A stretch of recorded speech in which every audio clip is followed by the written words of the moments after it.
Tomatoes are probably the most common plant for people to want to grow because they really are so much better when they're fresh and when you've grown your own. Now, tomatoes are an ancient plant. They were developed down in Central America by the Aztecs. They actually came from Peru and the Incans, but they are a plant that's had a long, long history.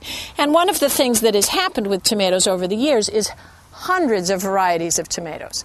Now, what's very big right now are what are called heirloom tomatoes. And these are a variety of different looking tomatoes that have very different tastes. It's fairly late in our season here, so I only have a couple versions. This is your basic round tomato. This is probably a small big boy or something of that type, but it is an heirloom red tomato.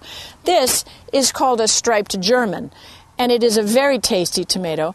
Don't worry about breaks like this. This is not going to affect the tomato. It's one of the reasons why heirloom tomatoes are not grown commercially is because they aren't pretty enough usually for the store, and people will avoid buying them. But as long as this is not a rotten piece of fruit, these breaks don't affect it. Striped Germans are delicious. I can't even begin to talk about all of the different varieties of tomatoes. Suffice it to say that there's basically three different kinds.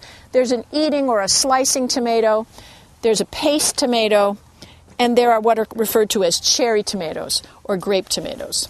And these are a couple different kinds of cherry tomatoes. Now, these are all very easy plants to grow. They do, however, take up a lot of different space. Cherry tomatoes are easy to grow if all you have are containers, and they're very rewarding. They are extremely tasty when fresh. Paste tomatoes are what you're going to grow if you want to make your own sauce. And then the slicing tomato, it's always good to have, a nice fresh slice, basic red slicing tomato. A big boy, an early girl, anything like that. And then you have the more exotic tomatoes. Green zebras, striped Germans, black crims, black prince, they go on and on and on. They have exotic names and they are beautiful. So get yourself a good seed catalog and salivate over some lovely types of tomatoes.